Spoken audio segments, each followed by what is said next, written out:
اعوذ باللہ من الشیطان الرجیم، بسم اللہ الرحمن الرحیم۔ نولی فیکٹری کے معزز دوستو، السلام علیکم۔ ناظرین اکرام، یہ وہ وقت تھا جب اہل زمین پر شیطان کا راج تھا اور اللہ تعالیٰ سے مانگی ہوئی مہلت سے فائدہ اٹھاتے ہوئے ابلیس نے پوری قوم کو کفر و شرک میں مبتلا کر دیا تھا۔ گھر بت کدے بن چکے تھے اور 5 بتوں کو اپنا معبود تصور کر لیا گیا تھا، اور انہی 5 بتوں کو لوگوں نے مشکل کشا اور حاجت روا ٹھہرا رکھا تھا۔ اولاد آدم کی نافرمانیوں اور شیطان کی مکاریوں اور عیاری نے کرۂ ارض کو کفر و شرک، برائی اور بے حیائی کی غلاظتوں سے بھر دیا تھا۔ لیکن دوسری جانب آسمانوں میں فرشتے اہل زمین کی مخدوش حالت اور شیطان کی کامیابی اور اس کے مکر و فریب پر حیران و پریشان تھے، لہٰذا ان سب کی نگاہیں بار بار بیت المعمور کی جانب اٹھتی تھیں، کیونکہ وہ سب منتظر تھے کہ اللہ تعالیٰ کب ان کی تباہی و بربادی کا حکم نازل فرمائیں گے۔ لیکن اللہ تعالیٰ کے فیصلے تو بڑی حکمت کے ہوتے ہیں۔ اللہ تعالیٰ کا دستور ہے کہ جب اس کی نافرمانیاں اپنی انتہا کو پہنچ جاتی ہیں تو وہ ان کی رہنمائی کے لیے اپنے انبیاء کرام مبعوث فرماتا ہے، اور اگر قوم نبی کی باتوں کو بھی نہ مانے تو قہر الہی نازل ہوتا ہے۔ چنانچہ اللہ تعالیٰ نے اس قوم ہی میں سے ایک نیک شخص حضرت نوح علیہ السلام کو نبوت کے جلیل القدر منصب پر فائز فرمایا۔ قرآن مجید فرقان حمید میں ارشاد ہے، اور ہم نے نوح کو ان کی قوم کی طرف نبی بنا کر بھیجا۔ انہوں نے اپنی قوم سے کہا کہ میں تم کو کھول کھول کر ڈر سنانے اور یہ پیغام پہنچانے آیا ہوں کہ اللہ کے سوا کسی کی عبادت نہ کرو۔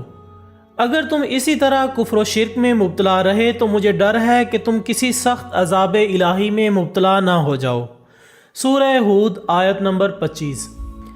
لیکن ناظرین، قوم نے ان کی ہدایات کو حقارت سے ٹھکرا دیا۔ حضرت عبداللہ بن عباس رضی اللہ تعالیٰ عنہ روایت کرتے ہیں کہ اللہ تعالیٰ نے حضرت نوح علیہ السلام کو 40 برس کی عمر میں نبوت عطا فرمائی، اور طوفان سے پہلے آپ مسلسل 950 برس تک اپنی قوم کو واعظ و نصیحت کرتے رہے۔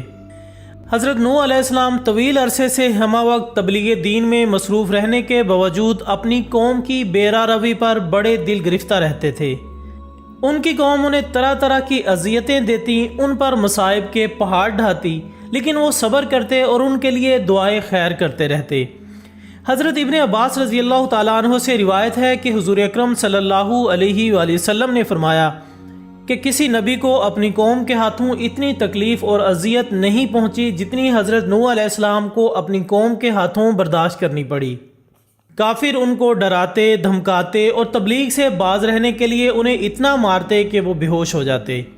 حضرت ابن عباس رضی اللہ تعالیٰ عنہ سے ایک اور روایت منقول ہے کہ ان کی قوم انہیں اتنا مارتی کہ وہ گر جاتے تو ان کو کمبل میں لپیٹ کر کسی مکان یا ویرانے میں ڈال دیتے اور سمجھتے تھے کہ وہ انتقال کر گئے ہیں، مگر پھر جب ان کو ہوش آتا تو وہ دوبارہ اپنی قوم کو راہ راست کی طرف بلانے میں مصروف ہو جاتے۔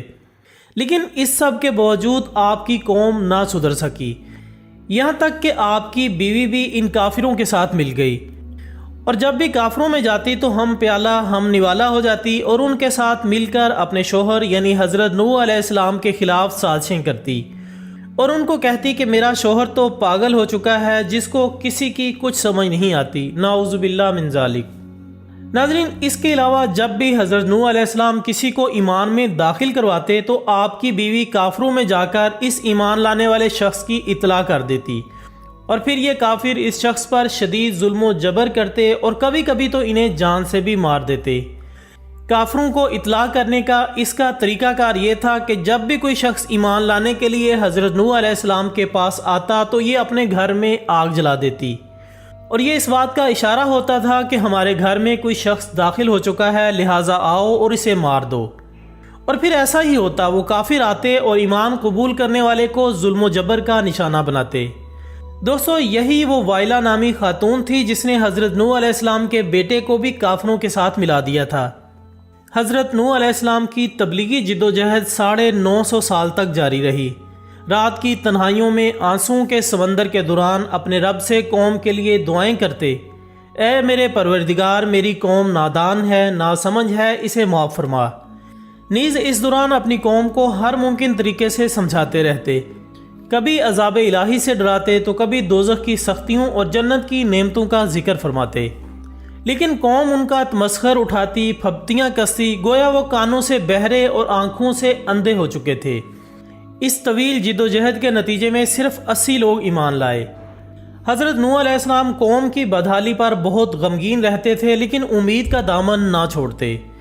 آخر کار طویل اور سخت ترین کاوشوں کے بعد وہ لمحہ آ ہی گیا جب آپ قوم سے مایوس ہو کر اپنے رب کے سامنے اپنی معروضات پیش کرنے پر مجبور ہو گئے۔ تو حکم ہوا کہ ایک کشتی بناؤ اور اس میں مومنوں کو سوار ہونے کا حکم دو، جو تیری کشتی کی پناہ نہ لے گا ہلاک ہو جائے گا۔ حضرت نوح علیہ السلام نے کشتی تیار کی اور آپ نے طوفان سے پہلے اپنے بیٹے سے فرمایا کہ بیٹا میری کشتی میں سوار ہو جا تاکہ تو غرق نہ ہو۔ لیکن اس نے کہا کہ مجھے کشتی کی پرواہ نہیں ہے، کیونکہ میں بہت بڑا تیراک ہوں، لہٰذا میں ڈوب نہیں سکتا۔ آپ نے فرمایا کہ بیٹا اس طوفان بلا کی خطرناک موجوں میں کسی تیراک کی تیراکی مدد نہیں کر سکتی۔ کنعان بولا کہ میں پہاڑ پر کھڑا ہوں، یہاں مجھے طوفان ضرر نہیں پہنچا سکتا۔ حضرت نوح علیہ السلام بولے آج وہی بچے گا جو کہ حبیب خدا ہوگا۔ کنعان نے کہا کہ بابا خاموش رہیے، میں نے آج تک تیری بات مانی ہے، نہ اب مانوں گا، مجھے تیری کوئی بات اچھی نہیں لگتی، میں دونوں جہانوں میں تجھ سے بیزار ہوں۔ حضرت نوح علیہ السلام نے جواب دیا کہ بیٹا یہ ناز کا موقع نہیں بلکہ یہ موقع بڑا نازک ہے، لہٰذا اب ناز چھوڑ دے، اور اللہ تعالیٰ کی ذات رشتہ داری کے تعلقات سے بہت بڑی ہے، اس لیے میرے نافرمان بیٹے تیرا کچھ لحاظ نہ ہوگا۔ اس کو بندگی پسند ہے، جو اس کی بندگی کرے گا صرف وہی بچے گا۔ کنعان نے کہا کہ تو ایسی نصیحتیں کرتا کرتا بوڑھا ہو گیا مگر کوئی قائل نہ ہوا، میں نے بھی جان لیا ہے کہ تیری باتیں قابل پذیرائی نہیں ہیں۔ حضرت نوح علیہ السلام نے فرمایا کہ اے میرے بیٹے اگر تو اب میری نصیحت مان لے گا تو نجات پا لے گا۔ مگر آپ کے کہنے کا کنعان پر کچھ اثر نہ ہوا اور وہ بڑی حقارت سے حضرت نوح علیہ السلام کی بات رد کرتا رہا۔ پھر حضرت نوح علیہ السلام نے مایوس ہو کر کہا کہ اے اللہ یہ تو نے کیا کیا، تیرا تو وعدہ تھا کہ تیرے اہل و عیال کو بچا لوں گا، تو پھر یہ میرا بیٹا کیوں غرق ہونے جا رہا ہے؟ اللہ تعالیٰ نے فرمایا کہ وہ لڑکا چونکہ تیرا نافرمان تھا لہٰذا اسے اپنے اہل خانہ میں سے نکال دے۔ حضرت نوح علیہ السلام کشتی بنانے میں مصروف تھے کہ قوم کے سردار آپ کے پاس سے گزرتے تو ہنستے، مذاق اڑاتے، پھپتیاں کستے، یہاں تک کہ کشتی مکمل طور پر تیار ہو گئی۔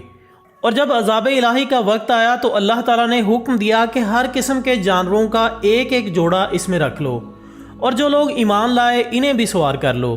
حضرت نوح علیہ السلام نے احکام خداوندی کے مطابق سب کو سوار کر لیا اور خود عبادت الہی میں مصروف ہو گئے۔ آخر کار طوفان کے آثار نمودار ہونے لگے اور دیکھتے ہی دیکھتے زمین کے ہر گوشے سے پانی ابلنے لگا، گویا قیامت کا منظر تھا۔ کشتی طوفان کی پہاڑ جیسی اونچی لہروں پر تیر رہی تھی۔ حضرت نوح علیہ السلام نے ایک مرتبہ پھر اپنے بیٹے کنعان کو دیکھا جو کہ ایک اونچے مقام پر موجود تھا۔